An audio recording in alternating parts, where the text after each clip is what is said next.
और सबसे पहले नए वीडियोस देखने के लिए क्लिक करें नोटिफिकेशन बेल पर। सात फेरे लेकर पत्नी आई है, वो पति अपनी पत्नी को दूसरे के पास क्यों भेजेगा, और वो भी ऐसी जगहों पर, शहरों में नहीं, मुंबई, दिल्ली, बेंगलोर, ऐसी जगह नहीं, वो रूरल इंडिया में, गांवों में, कस्बों में, हल्द्वानी, रोहतक, मेरठ, अलवर, ऐसी जगहों पर। तो ये ऐसा शॉकिंग फैक्टर था जो मुझे लगा कि अगर हम इस सच को देखने के लिए चलते हैं, इसकी पूरी जानकारी इकट्ठा करते हैं, तो हमें पता चलेगा क्यों। इस किताब में जब आप पढ़ेंगे तो आपको पता चलेगा कि ये पति ऐसा क्यों कर रहे हैं। एक ऐसा पति जो मेरी बीवी की तरफ कोई देख ले तो उसे, मतलब जैसे कहते हैं ना कि उसका मुंह तोड़ देगा, लेकिन यहाँ पर ऐसा नहीं है। यहाँ ये पति स्वॉपिंग करते हैं। क्यों करते हैं? और ये ट्रेडिशनल फैमिली के लोग हैं। ये बहुत बड़ा सवाल है और ये अब पिछले 20 सालों में इतना ज्यादा बढ़ चुका है। जब मैंने किया था तब सोशल मीडिया नहीं था, जब मैंने इस पर स्टोरी की। लेकिन जब अगर आप आज की तारीख में देखें, जब मैंने एक किताब लिखी है तो लोग मुझे बता रहे हैं कि ये बहुत ज्यादा बढ़ चुका है। फेसबुक पर ग्रुप्स बने हुए हैं, व्हाट्सएप पर बड़े बड़े ग्रुप्स बने हैं, कई 100 लोग मिलकर के ऐसा कर रहे हैं। क्यों कर रहे हैं? किसी के भी मम्मी पापा ऐसा क्यों करेंगे? किसी का भी पति ऐसा क्यों करेगा? ये बड़ा सवाल है। तो विनीता, जब ये स्टोरी आई तो लेकर आप बॉसेस के पास गए, चैनल हेड के पास गए, तो उनका क्या रिएक्शन था? क्या मुश्किल था कन्विंस करना इस तरह की स्टोरीज? क्योंकि एक्चुअली चैनल में किसी ने कभी सुनी ही नहीं थी कि ये है क्या चीज। बेसिकली मेरे जो बॉस थे वो अभी इस वक्त वॉशिंगटन में हैं और यूएन के लिए काम कर रहे हैं, अजित शाही। उन्होंने भी इस किताब में लिखा है। और जब मैंने उनको ये टॉपिक बताया तो वो थोड़ा सा हैरान हुए, क्योंकि उनको पता था कि अर्बन में तो ये होता है लेकिन ये गांवों में नहीं होता है। ये बड़ा सवाल था यहाँ पर कि गांवों में कैसे हो सकता है, कस्बों में कैसे हो सकता है। एक औरत जिसने मंगल सूत्र पहना हुआ है, सिंदूर लगाया हुआ है, जो घूंघट में आ रही है सामने से चलकर, और मैं शॉक्ड हो जाती हूँ उसे देखकर कि मैं इसे सवाल कैसे पूछूंगी। लेकिन पता लगता है कि जब मैं इसे सवाल पूछती हूँ तो वो 4 गुना जवाब अपने साथ तैयार रखे हुए हैं उसमें। तो ये टॉपिक वाकई में शॉकिंग था। तो मेरे बॉस ने भी मुझे एक स्पेशल टीम दी थी और सारी तमाम व्यवस्थाएं दी ताकि मैं इस पर काम करूँ। मैंने 11 महीने इस पर काम किया। ये एक चैनल पर ऑन एयर गई थी और उस चैनल की टीआरपी उस वक्त बहुत हाईएस्ट टीआरपी में काउंट हुई। लेकिन ये सिर्फ वाइफ स्वैपिंग शब्द पे मत जाइए, मेरे साथ और जो होता है वो आपको बताएंगे कि क्योंकि उनकी मौजूदगी यहाँ ये बताती है। K G. Balakrishnan ji, former chief justice of India, वो अभी आ रहे हैं। उन्होंने फॉरवर्ड लिखा है किताब में, तो वो क्यों एक वाइफ स्वैपिंग की किताब में फॉरवर्ड लिखेंगे? आप सोचिए, उसकी वजह है। विनीता जी, एक सवाल और, आपने 11 महीने से स्टोरी पर काम किया और आप उस टाइम अंडर कवर रही थी पूरे टाइम, आप किसी और ही रोल में हुआ करते थे। वो टाइम कैसा था? कभी आपको लगता नहीं था कि अगर आप पकड़ी गई, आपका भेद खुल गया, आप लोगों से मिल रही है तो ये उनके लिए बहुत बड़ा इशू हो सकता था और आपको भी खतरा हो सकता था? आपने बिल्कुल ठीक कहा। जिन दिनों मैं स्टोरी पर काम कर रही थी तो मैं विनीता यादव तो बिल्कुल नहीं थी, मेरा नाम सिमरन था। मुझे शाहरुख खान की फिल्म बहुत एक पसंद थी, उसमें काजोल का नाम सिमरन था, तो मुझे अपना नाम बदलना था। मैंने कहा क्या रखूं, कोई ऐसा फिल्मी नाम जो शायद मेरे माता पिता ने ना रखा हो, तो मैं ऐसे किरदारों में उन्हें इस्तेमाल कर लिया करती थी। तो मैंने खुद को नाम दिया था यहाँ सिमरन। तो यानी कि 11 महीने मैंने सिमरन की जिंदगी जी थी इसमें, अपनी नहीं। मेरे सर के जिसे कहते हैं ना, आपके पिलो के साथ में एक रजिस्टर रखा रहता था, रात को सोते हुए भी उठते वक्त भी। मैं सिर्फ नोट्स में ये लिखती थी कि इतने कपल्स तक मैं पहुंच चुकी हूँ और इतने कपल्स तक अब मुझे और जाना है, और ये कपल मुझे किसी भी वक्त कॉल कर सकते हैं। इनके लिए मैं जर्नलिस्ट नहीं थी, मैं इनके लिए एक ऐसी महिला थी जो इन तक पहुंच रही है, लेकिन इनका हिस्सा है। लेकिन मैं आपको बता दूं, किताब में पता चलेगा मैं वो हिस्सा स्वैपिंग क्लब का नहीं थी। क्या थी वो आपको किताब में पता चलेगा। एक लेखक के साथ साथ इस तरह के विषय को उठाने के लिए, पब्लिश करने के लिए जो प्रकाशक है उसका भी साहसी होना बहुत जरूरी है और एक विजन का भी होना बहुत जरूरी है। तो जब विनीता से आपने पहली बार बुक को लेकर डिस्कस किया तो आपका क्या रिएक्शन? नमस्ते, आप सबका वाणी साहित्य घर में स्वागत है। विनीता यादव जी से मेरी मुलाकात शायद 3.5 साल पहले हुई और हम किताब वाले लोग हैं, हमसे मिलते जुलते रहिए, हम अच्छे लोग हैं। क्या पता कौन सी कहानी कौन सा मोड़ ले ले। विनीता जी को हम धारदार पत्रकारिता करते हुए देखते हैं और डिजिटल न्यूज मीडिया जब कोविड के समय एक अलग ऊंचाई पर पहुंच रहा था तो विनीता जी ने एक पूरा खेमा खोल दिया जिसकी वजह से कई लोगों तक कई ऐसी खबरें पहुंची जो तथाकथित मेन स्ट्रीम मीडिया जिस पे कोई बात नहीं रखता। तो वो धारदार पत्रकारिता को सलाम। और फिर ये हुआ कि जब बातचीत होते होते ये समझ आया कि एक लगभग उस समय 17 साल पहले एक स्टिंग ऑपरेशन हुआ था जिसमें उनका सारा योगदान था उसको पूरा कवर करने में, उसको पूरा फिश आउट करने में, और उनको कोई बायलाइन उस समय नहीं मिली। और ये थोड़ा झकझोरा हमको, क्योंकि एक महिला होने के नाते भी ये अन्याय जैसा लगा कि ये ऐसा काम है, क्योंकि अगर मान लीजिए उनकी आइडेंटिटी खुल जाती स्टिंग ऑपरेशन के समय तो कितने लोग और कितने परिवार और कितने वेल कनेक्टेड लोग एक्सपोज हो जाते।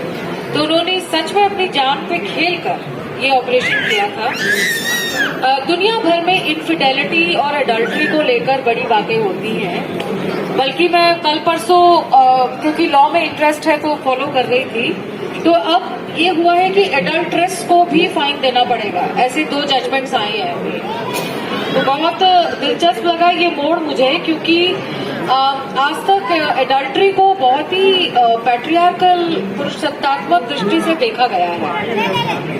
ऐसे में हम वो प्रकाशक हैं जिन्होंने देवदासियों पर भी प्रकाशित की हैं किताबें, जिन्होंने ऐसे समाज की सच्चाइयों को भी बेनकाब करती हुई पत्रकारिता की किताबें प्रकाशित की हैं, जिनके बारे में सोचना समझना तक मुश्किल है। लेकिन ये दुनिया है और ये दुनिया हमें यही सिखाती है कि जहां तक हमारी सोच खत्म होती है वहां से क्राइम शुरू होता है और इसीलिए उसे क्राइम कहा जाता है। ऐसे में आज बहुत प्रसन्नता है मुझे, और मैं it's like a personal victory for us also at the house of Vani कि हमारी लेखिका को बायलाइन आज उसकी मिल गई। जोरदार तालियों के साथ इस बात का तो जश्न हो जाए। आज के समय में जहां हमारे सामने जयंती मैम बैठी हुई हैं, who's had a long innings at journalism, आज ये कोई करने की जरूरत नहीं करेगा। 20 सालों में बहुत कुछ बदल गया और आज जिस तरह का कवर हमने इसका प्लान किया, शायद 20 साल पहले ये कवर भी ना प्लान होता। जब मैंने पहला ड्राफ्ट विनीता को भेजा, so she said, "Oh no, this is not working." and then we had a long chat at 11:45 at night. I was in my office, she was in my office. और फिर हमने ये डिस्कस किया कि ये cover क्यों। फिर विनीता ने उस पे और 2-3 ऑप्शन बनाए, फिर हमने उस पर एडिट किया और फिर जाके 2-3 दिनों में ये कवर फाइनल हुआ। तो आप देखिए कि इस कवर का थॉट इसलिए लिया गया था। आपके सामने अब जस्टिस साहब आएंगे तो हम औपचारिक रूप से किताब लाएंगे, लेकिन आप सब सोशल मीडिया पे देख ही रहे हैं।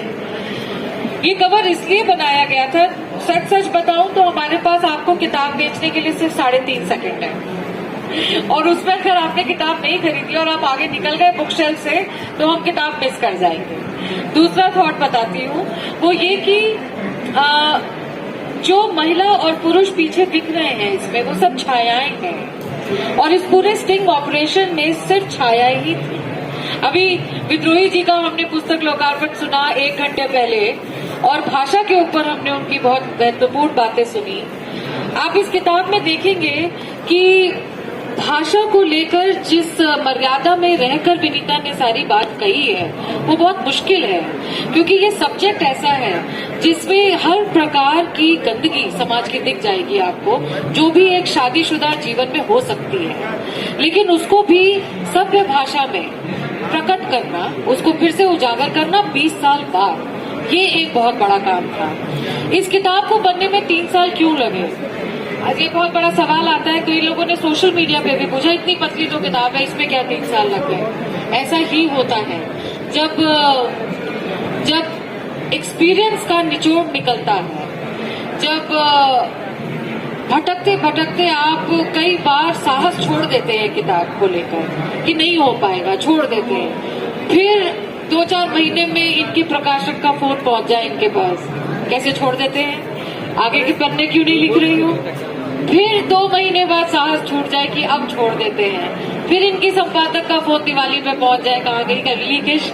तो ऐसे करते करते 3 वर्षों में ये किताब पूरी हो पाई। ये भी है कि न्यूज नशा जिसको आप हेड कर रही हैं विनीता, वो एक 1 मैन आर्मी और उनकी एक बहुत बेहतरीन टीम है, लेकिन एक स्टार्टअप को एक कॉन्ग्लोमरेट का रूप देना, एक कॉर्पोरेट का रूप देना, वो एक बड़ी छलांग है। And for a woman to do this in the media corridors it's not easy. तो मैं समझती थी कि ये यहाँ भागती है, वहाँ भागती है। इसके होर्डिंग्स हम देखते हैं नोएडा में एक बहुत बड़ा सा होर्डिंग, मैंने फोन किया, मैं को विनीता आप सी का hoarding, this is so good. तो आप देखिए कि ये एक साझा जीत भी है, क्योंकि जिस व्यक्ति को आप स्क्रैच से काम करते हुए देख रहे हैं, उनका पहले ट्विटर चैनल शुरू हुआ, फिर यूट्यूब पे पहुंचे, फिर छोटे से बड़े क्लिप हुए, फिर लॉन्ग फॉर्म स्टोरी में चली गई। तो आप देखिए कि ये सब बहुत सस्टेनेबल और बहुत जिगरा मांगती है ये चीजें। लड़कियों का घर हमारा भी, लड़कियों का घर इनका भी, और ये सारी समस्याएं हम बड़े प्रेम से समझ रहे थे। लेकिन फिर ये तय हुआ पिछले साल की अब तो आके रहेगी किताब, और अब आपके साथ है। बहुत बहुत बधाई एक बार फिर से विनीता को उनकी किताब के लिए, और आदित्य जी को। हमारे साथ पॉलिटिकली और सोशली एक्टिव मनोज काका जी भी हैं। आपसे मैं पूछना चाहूंगी कि इस तरह का सब्जेक्ट है और किताब आई है, आपको लगता है इससे अवेयरनेस बढ़ेगी और घरों में ये जो क्राइम हो रहा है छुपा हुआ, ये सामने आएगा? मैं आपके साथ संवाद शुरू करने से पहले मैथिली शरण गुप्त की एक लाइन है कि हाय अबला तेरी यही कहानी, आंचल में दूध और हाथों में पानी। तो विनीता यादव जी का जो भगीरथ प्रयास है, एक हाशिए के तबके के महिलाओं का जो कुछ ऐसा अनदेखा सच, जो समाज का सड़ांध और घिनौना सच है, उसको उजागर करने का जो इन्होंने अपने 23 साल के साहसिक प्रयास किया है, सर्वप्रथम उसके लिए मैं इनको बहुत साधुवाद देता हूं और बधाई के पात्र हूं। बहुत बार आपने देखा होगा कि ये समाज ऐसा समाज है, बहुत प्रबुद्ध लोग और मैन बैठी हुई हैं और साथी हैं बहुत सारे लोग। ये समाज ऐसा समाज है कि हमेशा से स्त्री लेखन को एक अलग नजरिए से देखता है, जबकि मैं कभी राजेंद्र प्रसाद जी की एक किताब है कि आदमी की निगाह में औरत, उसको जब मैं पढ़ता हूं तो मुझे लगता है, वो कहते थे कि लेखक लेखक होता है, वो स्त्री पुरुष नहीं होता। तो जिस तरह से इन्होंने लिखा है और जिस सच को इन्होंने उजागर किया है, रोहतक में और हरियाणा में, उत्तर प्रदेश के, आप सब ने देखा होगा, अभी मैम बात कर रही थी, और पाणी प्रकाशन भी इसके लिए साधुवाद और बधाई का पात्र है कि कम से कम ऐसे लेखन को उसने महती जगह दी है। तो और आदित्य मैम भी, तो हम सबका प्रयास यही रहता है। और दुनिया में किसी ने कहा कि जब दुनिया, लोग कहते हैं कि 4 पत्थरों के बीच में पीसी जा रही है, तो वहीं दुनिया में स्त्री समाज और नारी एक ऐसा समाज है जो 4 पत्थरों के नहीं बल्कि 5वां पत्थर जो है, पुरुषवादी जो मानसिकता है, पुरुष सत्तात्मक जो समाज है, उसमें भी पीसा जाता है। हमारे बीच में हेमंत सर आए हैं और हमारे बनारस के हैं, उनको मैं प्रणाम करता हूं और मेरा आग्रह होगा कि आप सब प्लीज इधर आइए। तो इस तरह से, और इनके लेखन को, और इनका जो लेखन है, बहुत बार लेखक क्या होता है कि वो दूसरे के अनुभव से, दूसरे की जो संघर्ष है उससे अपने कलम को रोशनी देता है और उससे वो चलाता है। लेकिन ये कितना अद्भुत है कि इनका, विनीता यादव जी का जो लेखन है व्हाइट स्वैपिंग का, ये स्वयं इनके संघर्ष का और इनके संघर्ष जनित अनुभव का एक बेहतरीन दस्तावेज, जिसको पढ़ करके हम सभी, और मैं आग्रह करूंगा नए पीढ़ियों से कि वो सब लोग भी पढ़ें कि, और ये भी बात सच है कि आप जिस नारी को, जो नारी ने दुनिया को इतना बेहतर बनाया है, जो हमारा आपका सृजन करता है, और उसके खिलाफ इतना बड़ा षड्यंत्र होता है, क्या होता है आप देखिए। हम लोग तो कहते हैं कि आप एक पुरुष का सम्मान करके हो सकता है कि एक घर का सम्मान करें, लेकिन आप जब किसी माँ का, बहन का, बेटी का या किसी नारी दोस्त का जब सम्मान करते हैं तो आप कई घरों का सम्मान करते करते पूरे तबके का सम्मान करते हैं। तो मैं पुनः इनके किताब को और बहुत बधाई देना चाहूँगा और जितने यहाँ साथी हैं सबसे अपील करूँगा कि पढ़ें। और वाणी प्रकाशन को हम लोग पहले से मैम पढ़ते आए हैं और मैं तो देख रहा हूँ कि एक जमाने में कृष्णा सोबती, महादेवी वर्मा, तमाम लेखिकाएं जिन्होंने समाज के तमाम तरह के जो भेद हैं, जो विभाजनकारी नीतियां हैं, अब कहना एक हमारा महान ग्रंथ लिखा गया, उसमें इस तरह की बात कही गई कि जो स्वतंत्र हो ही बिगड़ी है नारी। इस तरह के बातों का और इस तरह के विचारों का कम से कम हम समाजवादी लोग तो पुरजोर विरोध करते हैं।